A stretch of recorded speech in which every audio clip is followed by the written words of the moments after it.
start the meeting. Um, Good evening, everyone.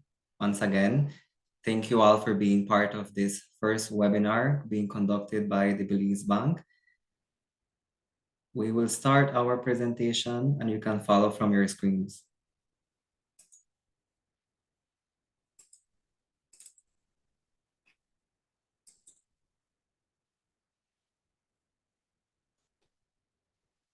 Once again, welcome all to our financial wellness webinar, explaining to you all what is a healthy savings versus flexible spending. This, like I mentioned, this is the first webinar we're conducting, and we are very pleased with the number of participants so far, and we do hope that others can join later on. So first of all, my name is Emer Cordova. I am the manager for the Key Calker branch. I have been working with the bank for the past 10 years. I have held various capacities at the bank, and I have been able to assist several individuals, whether it's opening an account, queries, and lending as well. So I have been able to see different challenges that Belizeans and in general clients face, whether they're young, coming out from sixth form, having their first job, or individuals that have been working, have been gainfully employed and are facing certain challenges. And it is always my pleasure to provide financial advices because that is part of our role. So during this meeting, first of all, the webinar is being recorded. We do encourage participation through the use of emojis. We have the chat. You can write your question, or if you have any comments to add, you can use the chat feature. At the end of the presentation, we will have the room open for questions, and we do recommend that the question and answer section is utilized for this webinar. And we will be answering your questions through that. And we can also have some form of conversation as well if you require further information or further explanation. So first of all, wellness. We're all, as we notice that there are several forms of wellness, and wellness can be defined in several aspects, whether it's emotional wellness, whether it's spiritual wellness, whether it's physical wellness, um, environmental wellness is another aspect of wellness, and even intellectual wellness is part of this big term. However, tonight or this evening, we're focusing on financial wellness, which we do believe it is a key component of wellness. And the definition for financial wellness is a relative measure of how well a person manages their finances, financial life. Improving financial wellness is about participating, practicing better money habits, setting goals, and taking steps to achieve them, all with the aim of improving your overall quality of life. So as I was mentioning earlier, under wellness, we all know that we do need to do at least 10,000 steps per day. That falls under physical wellness. Under emotional wellness, if it's something is training you, you try to not fully avoid it, but to try to work on it and try to improve that emotional aspect of life. And the same applies for financial wellness, which is a topic that it's not always discussed. However, this concept of financial wellness looks at how well a person manages their financial life. So as a business student over the years, I have learned key terms like the time value of money. We learn future value of money. We learn about assets, liabilities. However, there are certain individuals that do not get exposed to these concepts unless they do research or they do try to find out more about financial wellness. So that is why we have created this particular segment here As you all might know, April is the month that is dedicated to financial literacy. And we are using this opportunity to bring across this key concept of wellness because financial wellness is part of wellness as well. And it is very important for individuals to set proper spending habits, to set goals. That is something that is very important. Sometimes we have several individuals coming out straight from a sixth form or university, finding their first job.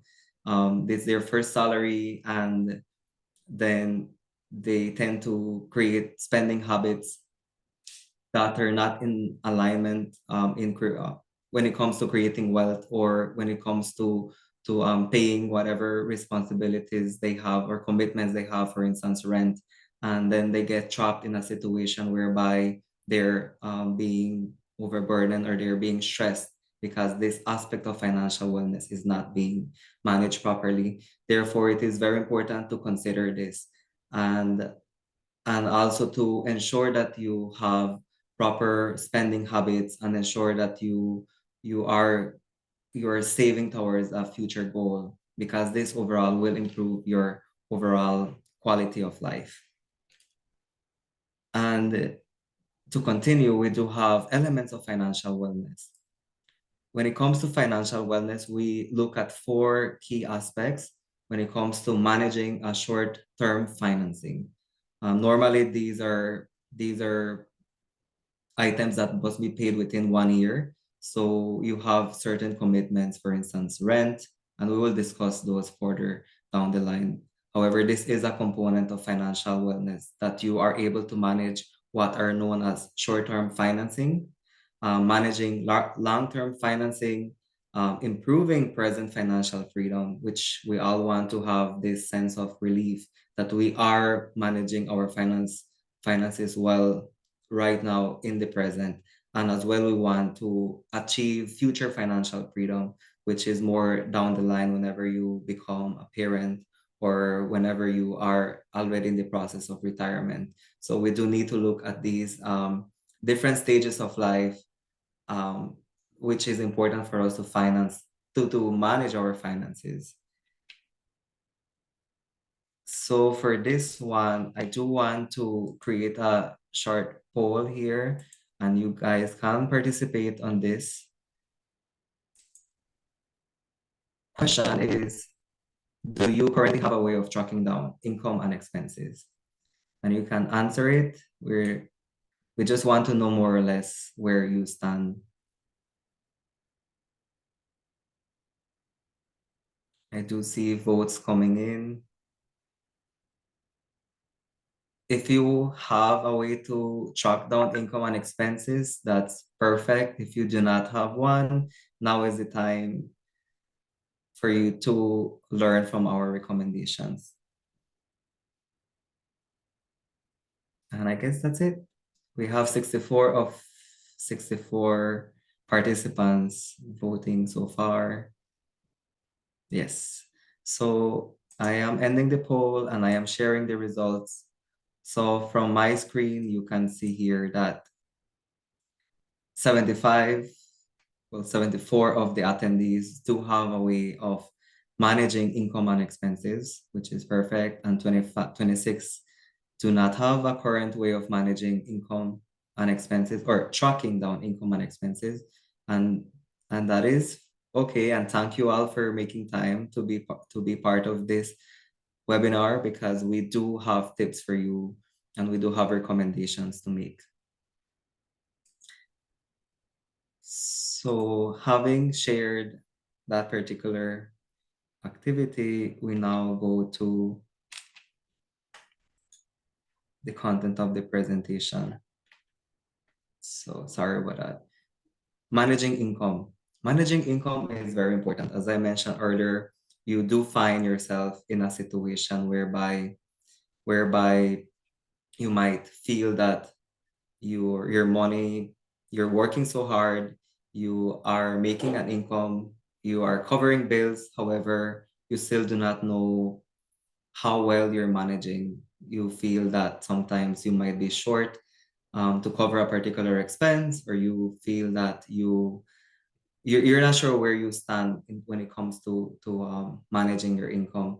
Therefore, this is a tip, and the tip is that the standard rule of thumb is to save at least 20% from every paycheck. And at this point, if you calculate, let us say if your income is $1,000, so you're to save at least $200 from that particular income that you generated. You might think $200 is quite a lot of money. I might not be able to manage this. I cannot start. Um, there should always be a start, and we need to be positive about it because we know we're saving and it's for our own good. It's for us to be in a better financial position down the line. So the rule of thumb is to save at least 20%. Using the popular budgeting rule, which is 50% should be towards things you need. I remember going over this topic last year with some primary school students. They were actually from standard one, and I was very surprised to hear their responses. What are things you need? And they were stating food. We do need to pay taxi to get to school. And I was surprised that they can identify what are needs. And then we were sharing what are wants, and they managed to share what they think are wants, buying additional snacks or buying additional stuff that they can live without. And for us adults, our needs and our wants are a bit different from them. And it is very important to share now this with you all and in a more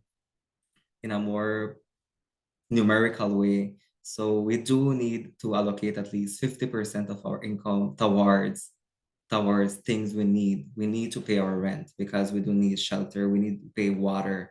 We need to pay electricity. These are things we cannot live without. We do need to pay for internet. Internet is now a basic necessity, especially for those who work from home and need to cover their internet bill. So these become part of your needs. So if you make an income, monthly income of $1,000, this is just a general example I'm using. 50% of that would be $500. So whenever you do your Excel sheet or whenever you do your addition, whether you write it on a notebook or you have an app to track down these expenses or you use an Excel sheet, you need to ensure that things that you need add up to 50% of your income. When it comes to things you want, things that will be more of um, things that you can live without. However, you just want to do it because we work so hard, and you also need to treat yourself in some way or the other. So things that you want might be, for instance, coffee from particular coffee shops. That is, you can live without coffee. I don't want to create a debate, but you can live without um, buying every day from a coffee shop. So this might go towards things you want. So you go creating a list of things that you can live without. So that should add to 30%. So using an income of $1,000, this 30% represents $300 of your income, which would be allocated for things that you want. Are we all on the same page? We can just share some reactions to see perhaps a thumbs up to see that you're following. Yes, I do see some thumbs up.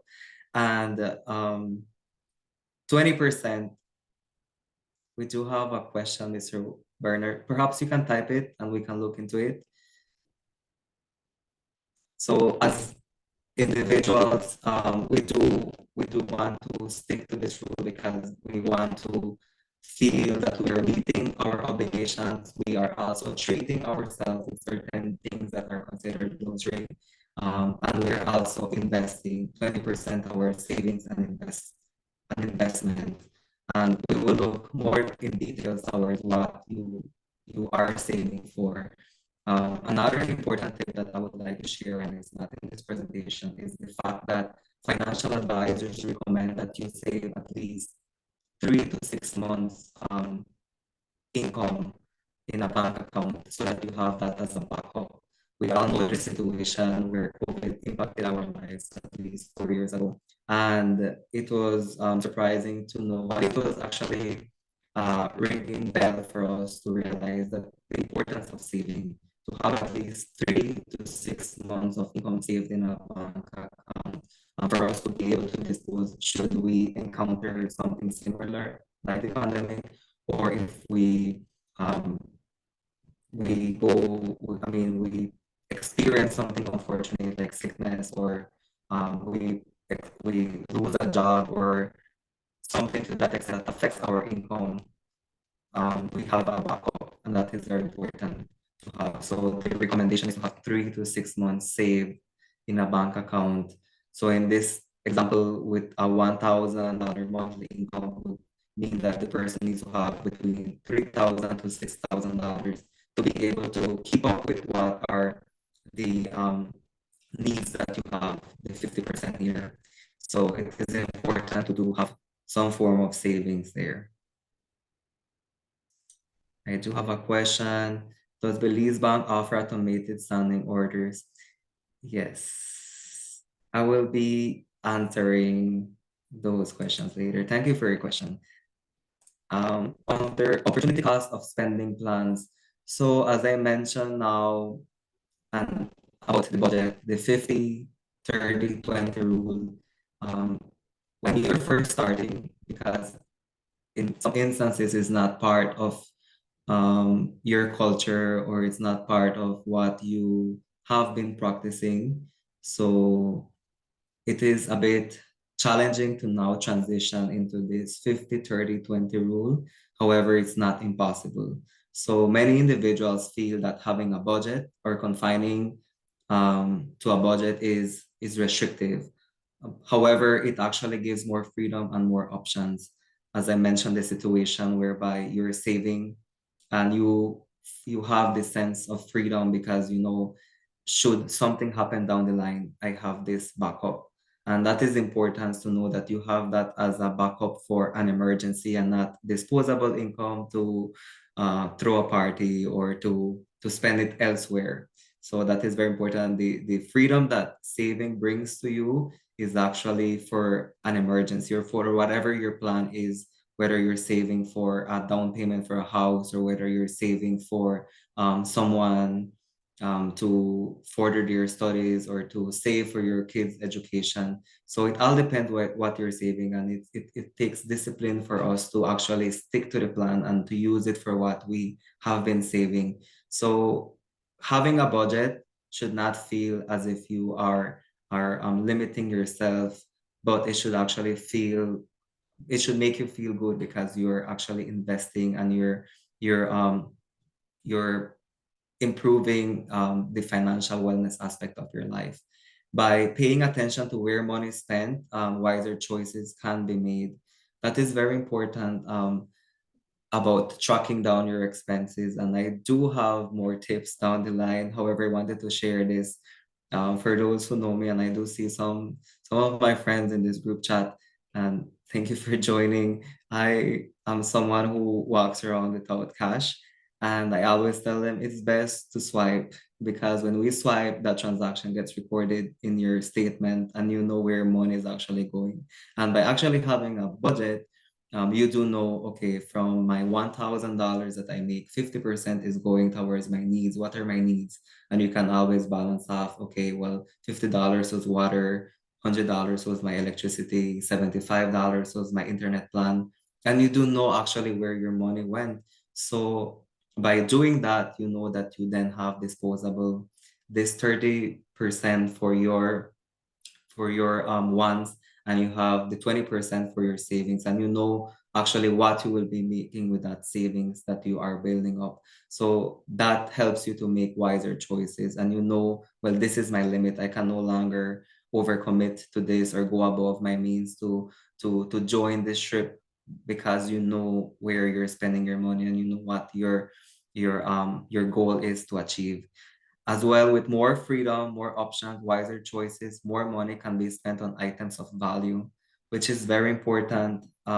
In these times, we we sometimes choose certain certain benefits that are instantaneous per se.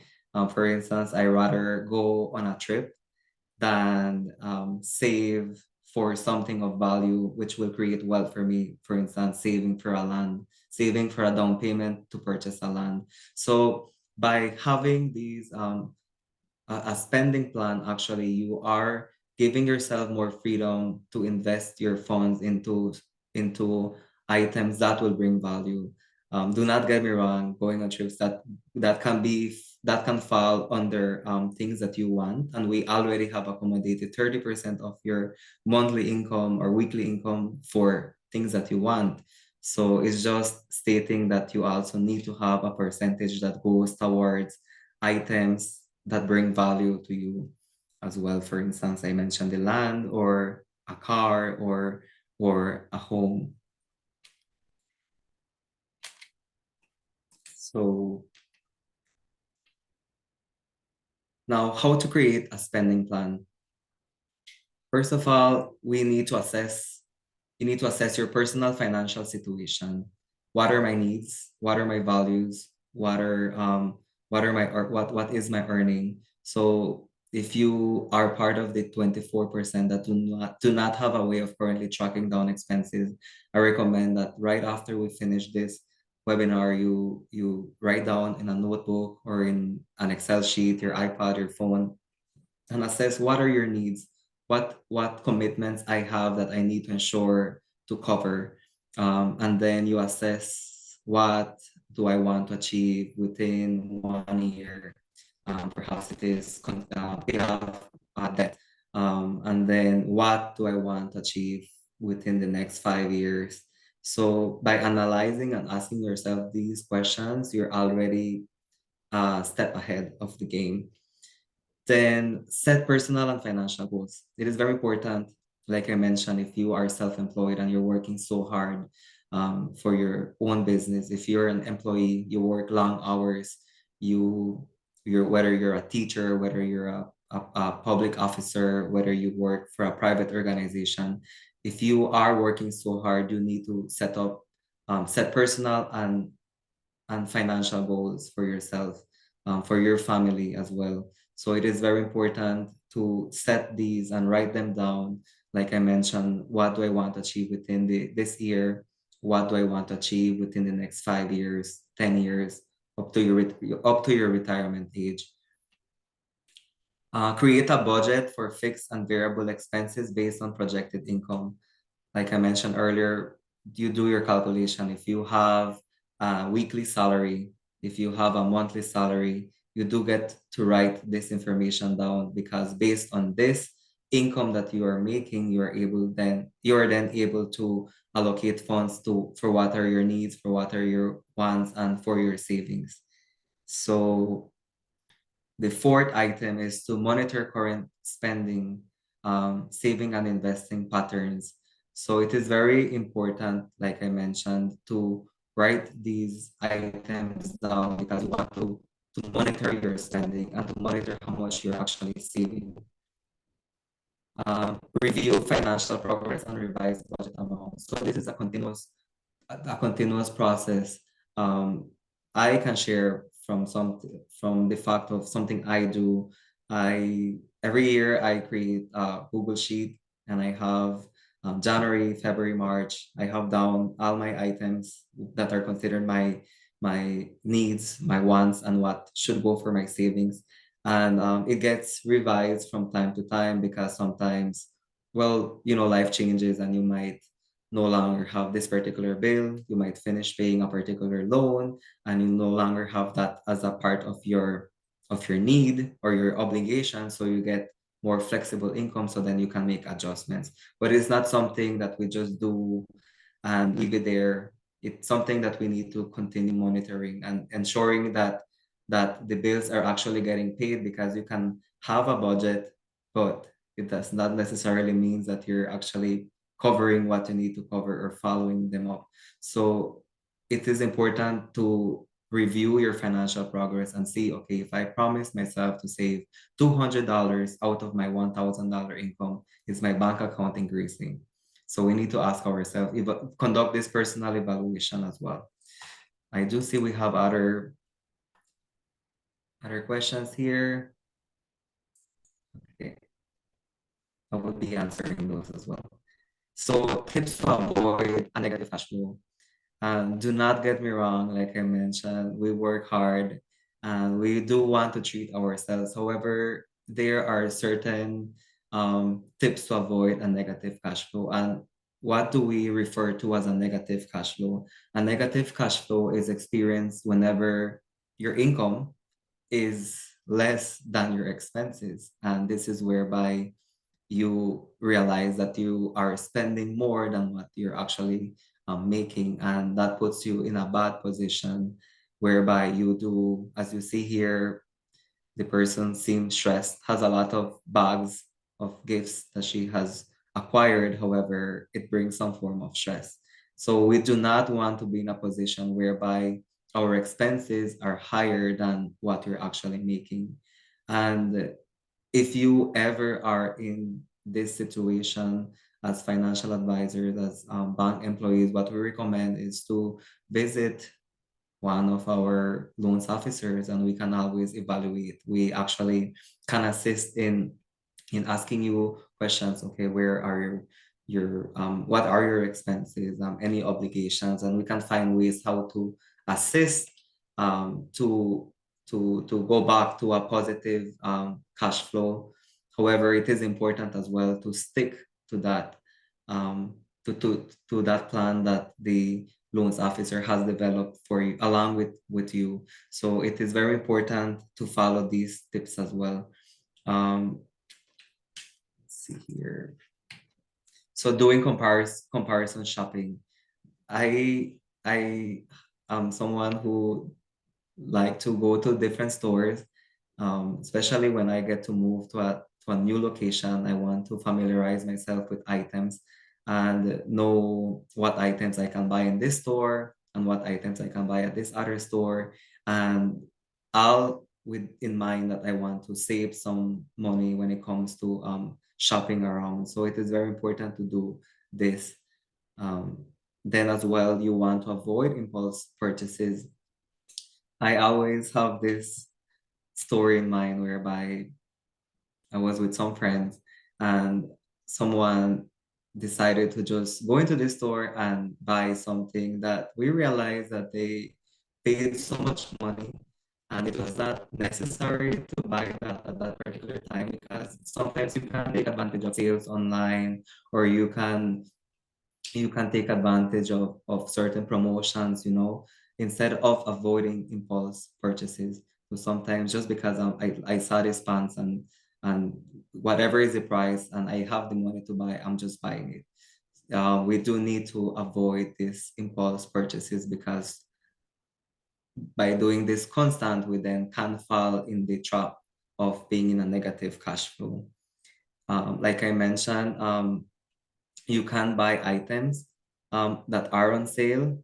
There is nothing wrong with doing this. I mean, like like I said, if you fall within your 30% that you can afford something that is considered a want, that's fine. However, if you are trying to stick to your budget, to your plan, buying items on sale actually assists. um, Carpooling, walking, or riding a bike. That is a way how you can as well save and avoid a negative cash flow. Eating at home or meal planning. This might be debatable because sometimes if you we tend to debate whether buying your items and cooking from home might make a difference if you're one person. However, when it comes to families, it does create an impact because you buy in bulk and you can actually save on that rather than buying every single day. And like I mentioned, it is fine if you treat yourself, treat your families to a nice dinner. However, it's not sustainable to be doing it every single day. And for individuals who live by themselves, or it's only two individuals, actually by meal planning you can save money and you can actually avoid a negative cash flow. I was giving an example earlier about, for instance, if you're preparing spaghetti, you buy the bigger pack of spaghetti and you can actually divide that in two portions and cook one meal and the following week you use the other half to cook the rest. So you can save by doing following these tips. Eliminating and reducing impulse purchases, as I mentioned earlier, vending machines, convenience stores. So you're passing by and you there are some workplaces actually that have vending machines. I know about that. They and right here in Belize, they do have businesses with vending machines. And I am passing by and I just feel like I want to have a soft drink and take one. And then 2 hours later, oh, I need another soft drink and I just buy it. And then these do add up at the end of the day. So ensuring that you reduce or eliminate impulse purchases will assist you to save and avoid a negative cash flow. Shopping at thrift stores, if that is within your budget, you go ahead and you do that. As well as using frequent shopper cards. For instance, I have a membership card from the boat company that travels from the islands to the city. And by having that actually helps because after a certain amount of tickets you get a fair round trip. And in that way you actually save some form of money. The same way if you get from the supermarkets, in East City and other parts in Orange, they do have stores that provide membership cards to their clients and they can swipe and get discounts whenever they buy. And that is very important as well to follow. Ms. Sanchez, you can type your question and we can answer it um, later. We're about to finish actually. We do have some more coming. Um, it is very important now to share what is a salary account and savings account. Under salary account, a salary account should be used for your day-to-day purchases. And this is where you get your salary deposited or your income gets deposited here in the event that you're a self-employed individual. You collect weekly, you get the fund deposited in this account, or if you get paid monthly, you give this bank account for those funds to be deposited. From this salary account, you can use it to make your bill payments, which are needs, electricity bill, water bill, internet bill, can be paid through this salary account. And as well, point of sale purchases, like I was mentioning earlier, if you do have a debit card tied to this salary account, you can make purchases at stores, you can make purchases at a restaurant, if you visit a restaurant, you can make purchases out of this salary account. And you can actually transfer to your digital wallet for places that accept e-cash, for example, to make purchases, whether it's a coffee shop, whether it's a store, you can make purchases in these businesses. But the funds should be coming out from this salary account, as well as to cover any other living expenses. So if you are renting at the moment, you can transfer from your salary account to your landlord's account. From your salary account, you normally get your loans deducted. So the salary account should be used for your income that you generate and as well to make payments out of this account. From your salary account, actually, you should have money being diverted or directed to your savings account, which is money used to deposit. Savings account should be used to deposit money and save towards a goal, whether it's for you to make a down payment for your land, a down payment for a house, or a down payment for a vehicle, or if you're saving for your education, you can use this savings account to actually build up and save and not necessarily to be spending out of a savings account. There is a misconception, or perhaps because years back, banks in general didn't have something known as you should have a salary account. Everything is just treated as a savings account, but what is it is actually being used for is not for savings purposes, it's just to conduct transactions. So we do want to bring this to your to you all that it is very important to have something that is a salary account for you to conduct your transactions and an actual savings because there you can measure your progress when it comes to saving. What Belize Bank offers. So this was something that was being asked in a question here by one of the attendees, whether we can set up standing orders. And I am going there in a few, sorry about that. So what we offer, an eSmart account is what we refer to the transactional account. So you get access to your online banking for you to measure, for you to verify that your salary payments are being deposited, and for you to actually make transfers, for you to make bill payments. You get access to a debit card for you to swipe in businesses that accept debit cards. So this eSmart account is used for that purpose. Then we do have a savings account where you get to transfer funds from your eSmart account to your savings, and where you can be measuring progress. And to answer someone's question, through online banking, you're able to actually set up a standing order. And we do have that tutorial available on our website as to how you can be making standing orders from your eSmart account to your savings account. And it's free of charge. Um, no setup cost. You set it up by yourself.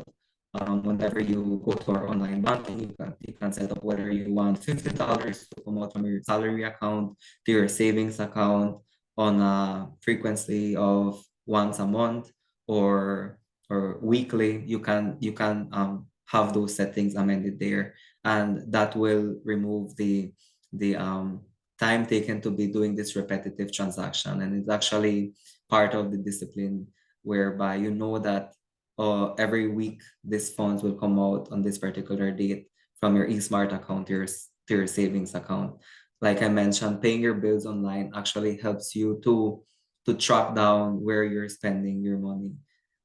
It helps you to actually make the payment and facilitates the process rather than taking out cash and then you are passing by a store and you spend the funds there, or you buy at this particular store, you buy at this particular business, and then you do not have a reconciliation of where the funds actually went. So it is very important for um for the use of online banking to alleviate these problems, as well as transfers, which is very important, a very important feature that you can use to there is a very important feature there as well to do transfers. Like I mentioned, if you pay rent, you transfer to your landlord online, and that record is actually there, and you can always have access to.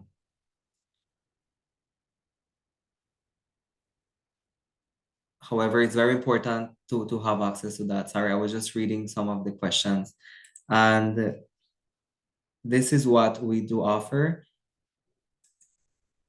And I would like to share this quote about financial literacy, which is just as important in life as the other basics.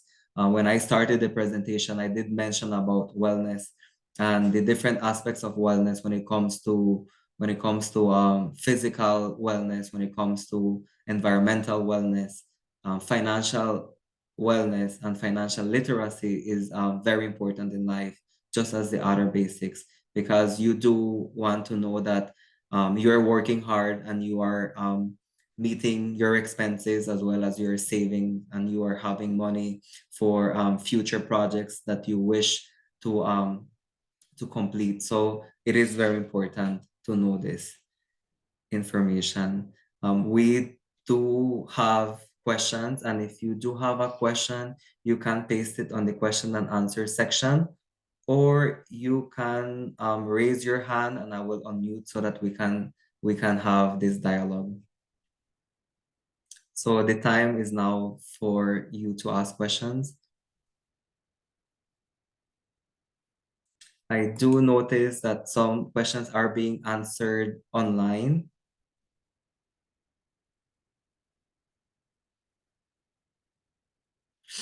Miss, I do have a question from Nicole. For someone making a really low income in a rise of the economy struggles, what is the best advice I can get if I really want to save? As I mentioned, the financial advisors advise to save between 20%. However, it can be 10 to 20%, and there is no actually small or insignificant amount to save whenever you have the willingness and you have the discipline to save. Saving $10 every week can add up to $520 a year. And in a span of 10 years, that $520 can add up to $5,200. And you become more financially free when it comes to saving. You have something that you can rely on down the line. So while we recommend you to save between 10 to 20%, any amount actually can contribute to your income. That is for someone that is mentioning with the high cost of living and the different factors that affect savings. However, it is a personal decision. It is personal discipline. It takes personal discipline for us to save.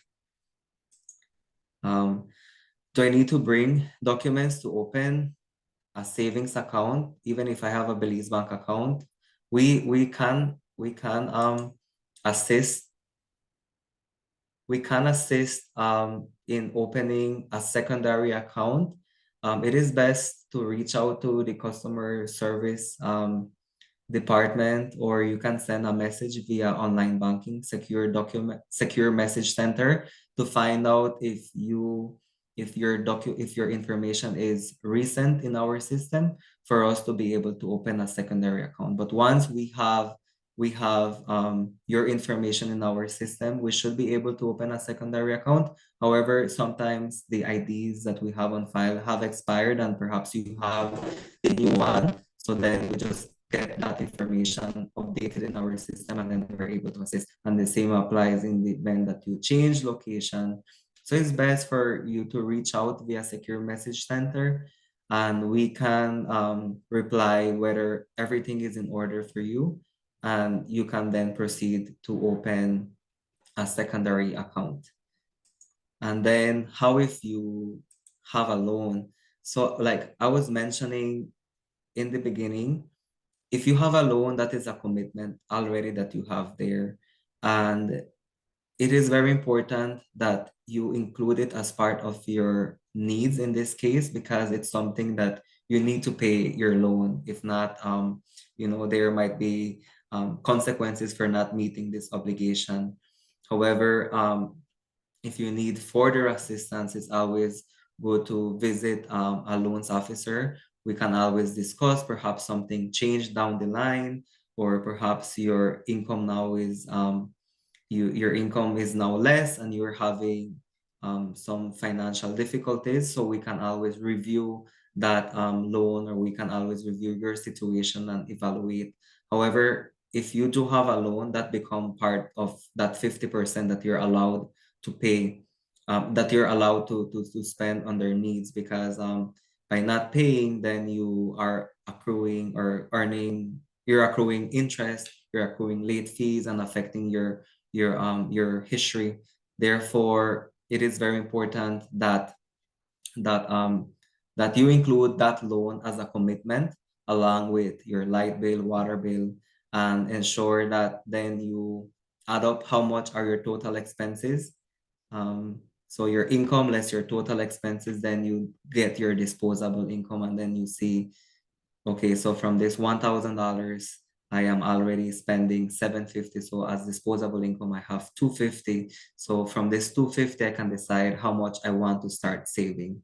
And like I mentioned, it is part of the discipline. It's part of you wanting to improve your conditions. But we can always assist and evaluate your current situation and see what we can do to better assist you. Um, does Belize Bank allow you to have two accounts, like I mentioned, yes, Belize Bank allows you to have two accounts. It's good to reach out to us first to just conduct a screening to see that your ID is valid, your address is valid, employment is valid. And once we do that, we can proceed to assist you with the opening of your other account. And you will be able to see both accounts via online banking and set up your standing order or set up your transfers between the two accounts. The link will be shared. The link for this video will be shared. To answer the other question, what is the minimum percentage you would advise a young person who has just started working to set aside from your first savings? Um, like I mentioned, 10 to 20% is advisable for you to save. It is the ideal time to save because even if I came out from sixth form from a very young age and I started working, and I am grateful that I found a pamphlet that Belize Bank had printed, and that is where I realized that you are recommended to save, and that's me to start with that savings plan. So as a young person, it's very important to start saving as of now, and any amount can actually impact your financial wellness. Let me see. Just a moment.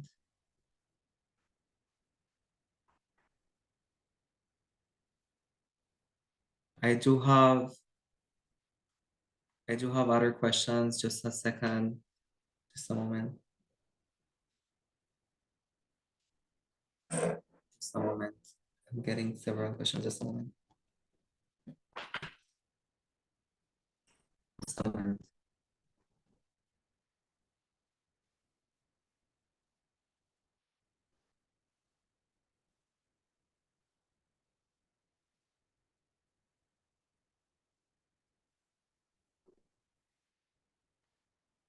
I do have a question about about teachers. Any saving suggestion for teachers who get a salary and yet have to reinvest a portion of their salary back into the classroom to provide the most needed resources for their students. We care about our students, so we end up using our salary to help our students. Um, to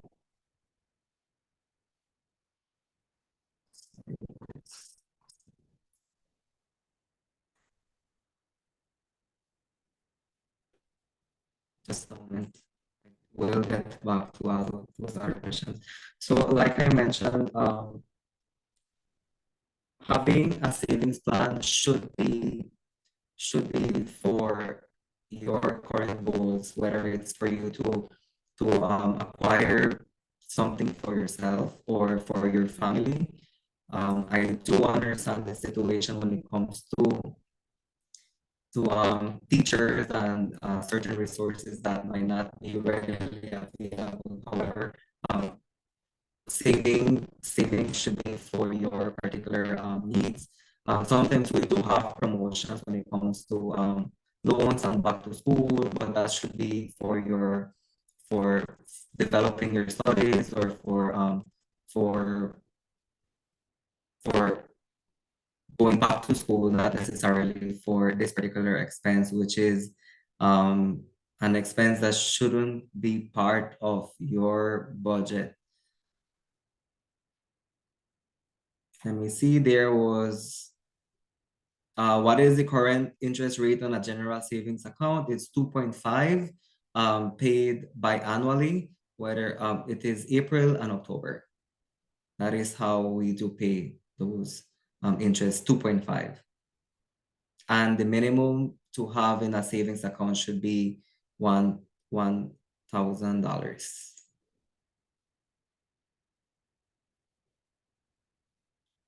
Um, any expense in closing one of three accounts, there should not be any fee to close an account. However, if the account has been active and has not been used for quite some time, and the service charge fees were not paid, that might be reflecting in the system as something that must be paid before it can be fully closed.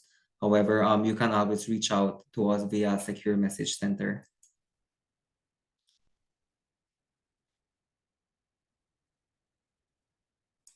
Um, Nicole, yes, you can. A fixed account, you might be referring to a term deposit.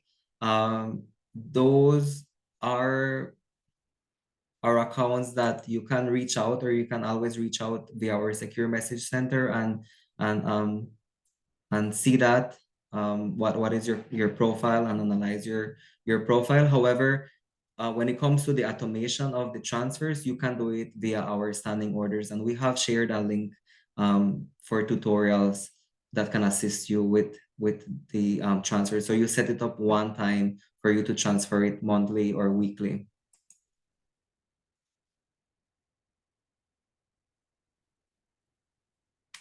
Um, if you're not in the country, however, you wish to reach out to us, if you're a client, we have the app, and you can reach out to our secure message center, or you can, on our website, we have a general email that you can always write an email, and reach out to us for any any question that you have pertaining the bank. However, the preferred channel is our secure message center.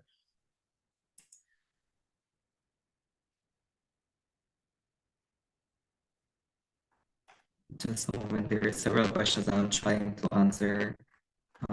Some more some way before.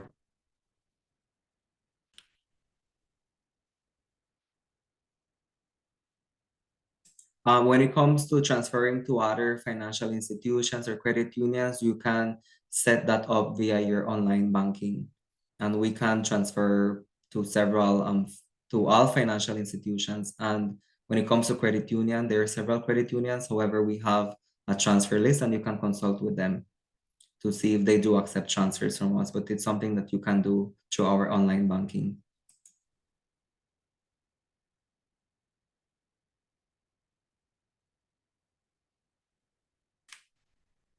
When it comes to how we differentiate between the accounts, well, our account numbers have specific codes, and we will be able to help you recognize the difference between the two accounts whenever you visit customer service.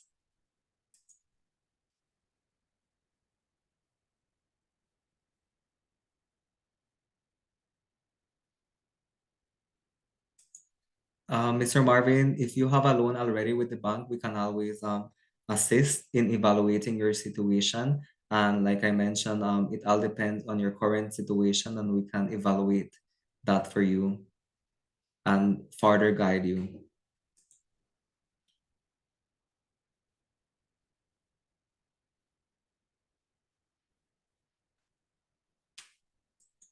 When it comes to open the savings account, you would be required to visit the bank to get that process. It should be not be a lengthy process. However, it's best to check whether you're due for updating your information, and then we can assist. And when it comes to getting an additional debit card, you can use the same debit card. However, if the purpose of the account is for you to save, you you should I would not recommend you to get an additional one. However, you are able, but if the purpose is for same purposes, you should um, you should stick to your original debit card that you already had.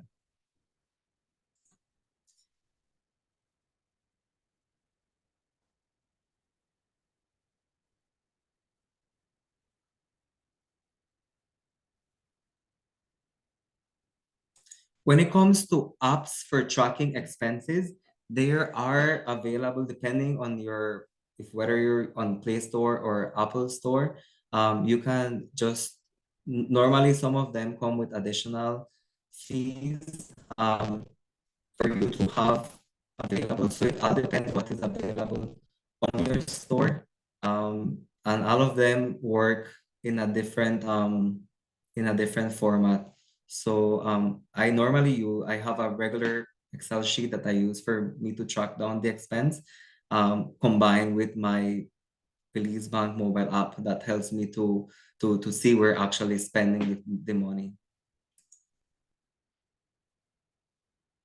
Um, I do got on by some Mr. Ramirez.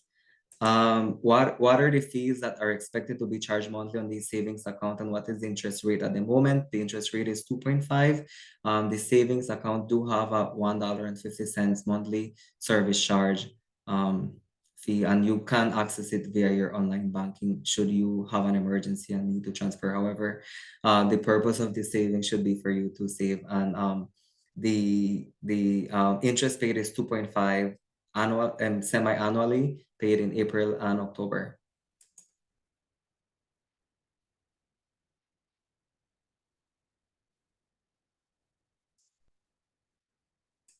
When it comes to someone who is retired already and no income since the person has not reached the age to receive Social Security benefits, in this case, and it is very important to know that we will be having follow-up seminars and to explain how to then widen your source of income. We were just doing basic, a very generic, more or less. Most individuals just have one income source, streamline of income.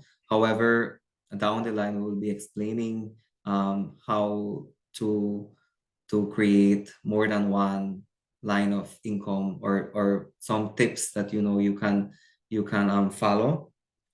And it is a very challenging situation if you have already retired and you can no longer you no longer have a source of income. However, that is why in the beginning of the presentation we were sharing for future terms, and you actually save for you to be able to to to um to cover or keep up with your expenses whenever you reach this retirement age, where you want to be financially free. You don't want to have any loan commitments. You don't want to have any obligations that will be lessening your savings.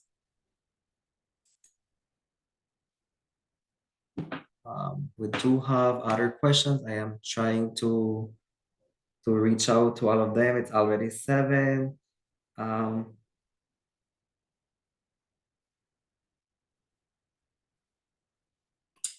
Sorry, just a moment. Let me see.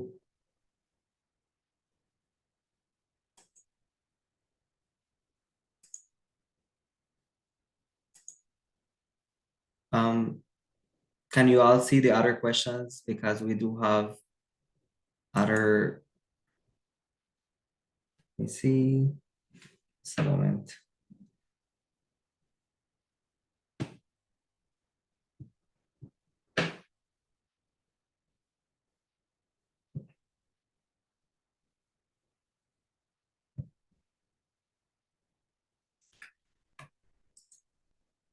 So we do have under the question and answer, and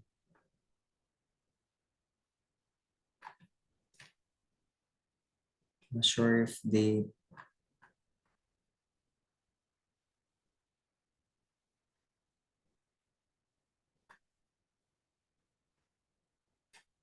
sorry.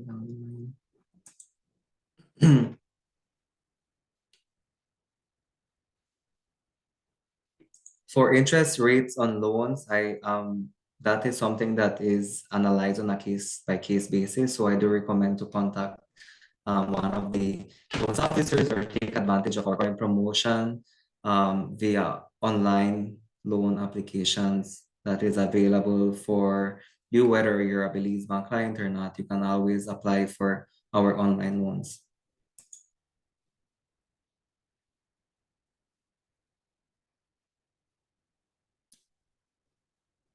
When it comes to paying off 50% of your debt, it all depends. I do heavily recommend you to reach out to us via secure message center or online banking, or via email for us to be able to provide a response for that when it comes to refinancing.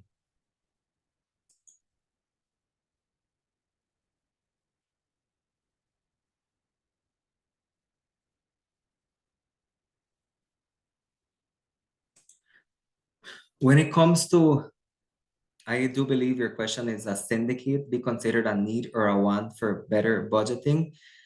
I I do not recommend individuals to engage in syndicate. First of all, it's not legally binding. So at some point, it might be something that might be discontinued. So, and you are unable to present that at a court. So it is best for funds to be saved in a financial institution. However, as savings is something considered separate from a need or a want, a savings is actually a savings.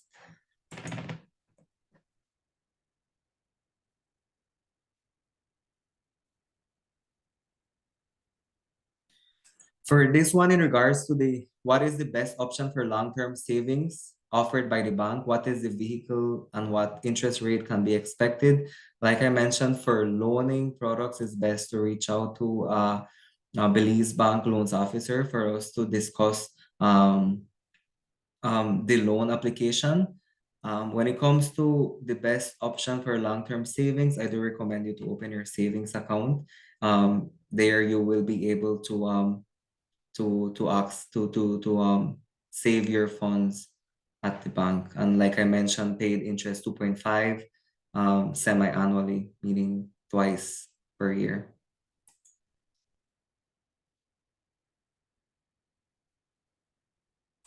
Information about our savings, term deposits, those are located in our website on our website. And we have pasted the link here.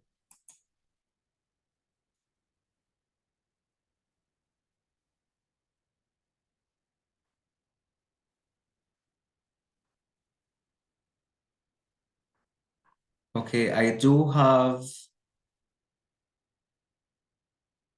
I all my questions have been answered. The other ones were not necessarily questions. I do have I do have a question. How can I invest my money in Belize Bank that can make a passive income apart from my savings?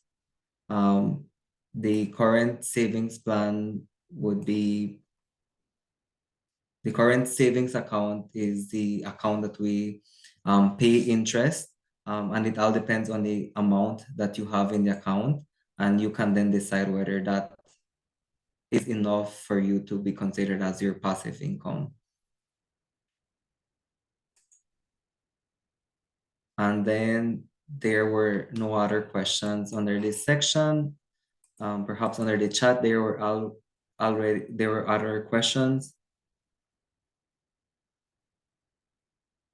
With sent a notification if your questions were not answered to place it on the question and answer section. I will just be answering two more questions given the time.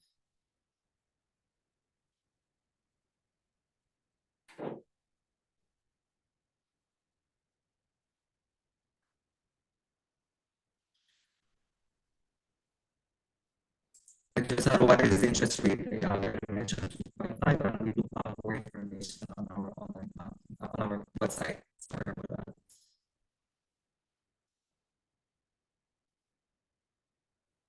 And the last question, let me see if you type in the chat.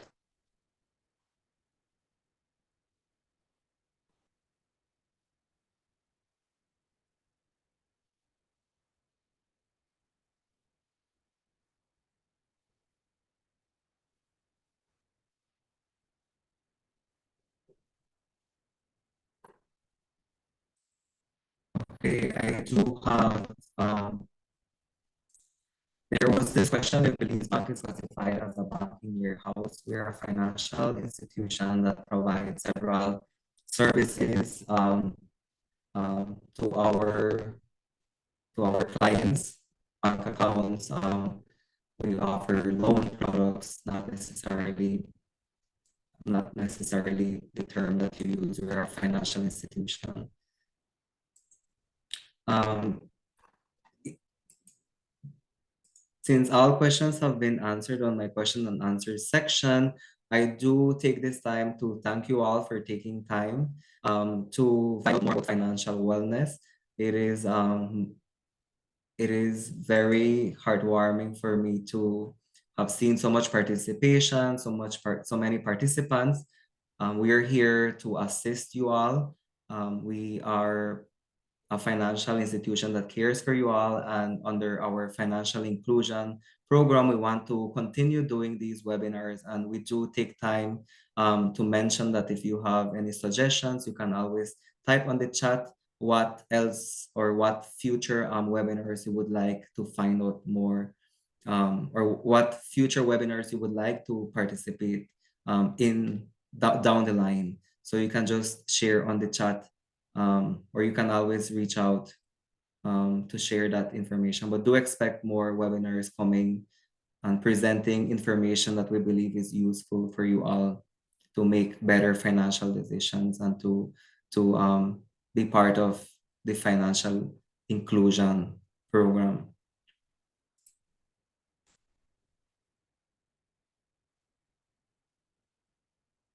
Thank you all.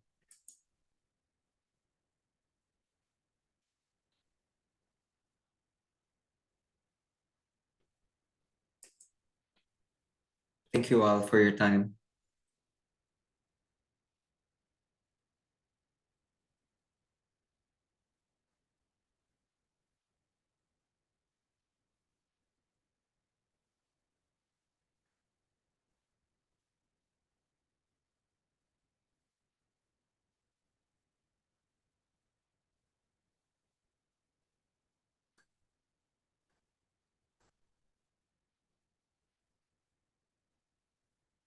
Yes, Miss Marta. Thank you all for your suggestion.